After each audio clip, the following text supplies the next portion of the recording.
So now अब सीखते हैं rules for drawing images formed by spherical mirror. तो जब भी हम अब इमेज बनाएंगे तो हमें ये 4 रूल्स जो हैं इसमें से कोई भी 2 रूल लेके हम इमेज का फॉर्मेशन करेंगे। तो डिपेंड करेगा हमारी सिचुएशन क्या है और कौन से 2 रूल हमें लेने हैं। ठीक है, सो रूल्स क्या क्या है वो देख लेते हैं। यहाँ पे मैंने क्या है कुछ सेटअप बना लिए। क्या सेटअप है देखो, यहाँ पे ये कौन सा मिरर है, कॉनकेव मिरर है। ठीक है, कॉनकेव। सो यहाँ मैंने ये चारों कॉनकेव मिरर बनाए हैं और ये वाला इधर मैंने कॉन्वेक्स बनाया है। ठीक है, कॉन्वेक्स मिरर है। अब मैंने हर मिरर का पोल, प्रिंसिपल फोकस और सेंटर ऑफ कर्वेचर ये सभी के मार्क कर लिए हैं। ठीक है, ताकि जल्दी से हम इसको सीख लें।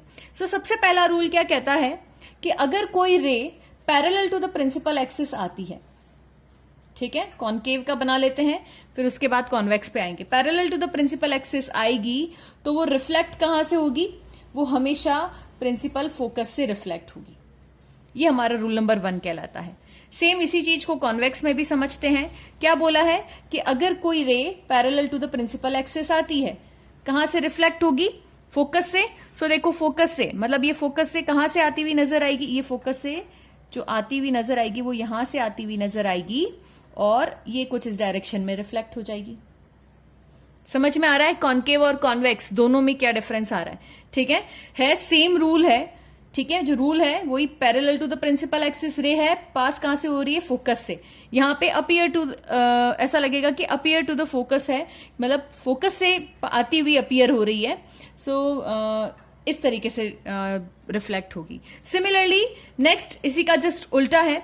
क्या चीज उल्टा है कि अगर कोई रे फोकस से इंसिडेंट होती है, मतलब कुछ इस तरीके से इंसिडेंट हो रही है, ये फोकस से आई इंसिडेंट होके, तो जस्ट इसका अपोजिट हो जाएगा। यहां पे पैरेलल था तो फोकस से गया, यहां फोकस है तो पैरेलल हो जाएगी। मतलब ये जो रिफ्लेक्ट होगी वो parallel to the principal axis इस डायरेक्शन में रिफ्लेक्ट हो जाएगी।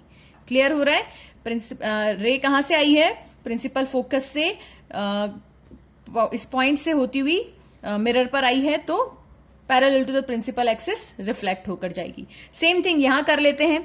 ठीक है, कैसा हमें इंसिडेंट रे कैसी बनानी है, ये कुछ ऐसी बनेगी। ठीक है, कहां से आती हुई नजर आ रही है, मतलब ये हम क्या कहेंगे कि ये फोकस की तरफ बढ़ रही है। रिफ्लेक्ट कहां होगी, parallel to the principal axis, तो ये कुछ ये डायरेक्शन में रिफ्लेक्ट होगी। क्लियर हो रहा है। फोकस से आई इस तरीके से, फोकस हम कह रहे हैं फोकस से, अब यहां पे फोकस से आई नहीं है, यहां पे हमें देखना है कि हाँ भाई पीछे अगर डॉट डॉट करके लेके जाओगे तो वो अपीयर हो रही है फोकस से कि फोकस की तरफ आ रही है। ठीक है, सिमिलरली नेक्स्ट रूल की तरफ बढ़ते हैं कि अगर कोई रे सेंटर ऑफ कर्वेचर से होकर पास होती है, ये सेंटर ऑफ कर्वेचर से पास हो रही है, तो ये क्या है, ये इस स्फेरिकल मिरर का क्या है, नॉर्मल है। सो नॉर्मल पे अगर एंगल नॉर्मल पे ही आ रही है तो एंगल क्या हो गया, 0। इंसिडेंट एंगल 0 तो रिफ्लेक्टेड एंगल भी 0, मतलब इसी डायरेक्शन में वापस लौट जाएगी, सेम डायरेक्शन में। सेम थिंग यहां पर भी देख लेते हैं कि अगर कोई रे सेंटर की तरफ आती है, मतलब ये कहां से आती हुई अपीयर होगी, सेंटर। ठीक है, ये सेंटर ऑफ कर्वेचर। सो यहां से अगर आ रही है तो सेम डायरेक्शन में वापस रिफ्लेक्ट होगी। क्लियर हो रहा है। ठीक है, सिमिलरली चौथा बढ़ते हैं, चौथे पॉइंट की तरफ। फोर्थ रूल क्या कहता है कि इफ एनी रे, ये ऑब्लिकली इस पे यहां पे पोल पर आकर इंसिडेंट हुई है, कि मतलब किसी एंगल पर यहां पर आई है, ठीक है, थीटा है, तो सेम उतने एंगल पर वापस से रिफ्लेक्ट भी हो जाएगी। समझ में आ रहा है, ये थीटा है तो ये भी थीटा ही होगा। वही एंगल आई और आर वाला कॉन्सेप्ट ही है, कोई नई चीज नहीं, क्योंकि सीपी क्या है, ये इस स्फेरिकल मिरर का नॉर्मल है और हमने पढ़ा है incident angle will be equal to reflected angle. Same thing यहां पर भी होगा, मिरर कैसा भी हो उससे कोई फर्क नहीं पड़ेगा, कॉनकेव है कॉन्वेक्स है, ये आई ठीक है, और रिफ्लेक्ट भी इसी एंगल पर होगी, ये रिफ्लेक्ट हो गई।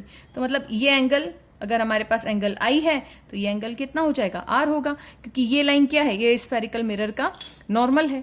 ठीक है, सो या थीटा थीटा भी बोल सकते हो, कोई दिक्कत नहीं है। सो चारों रूल फटाफट से फिर से रिवाइज कर लेते हैं। क्या है, parallel to the principal axis तो फोकस से पास होगी, फोकस से आएगी तो parallel to the principal axis जाएगी, सेंटर से आएगी तो वापस उसी रास्ते फिर से लौट जाएगी, और अगर ऑब्लिकली आती है मतलब किसी एंगल पर आती है तो सेम उतने के उतने एंगल से रिफ्लेक्ट होगी।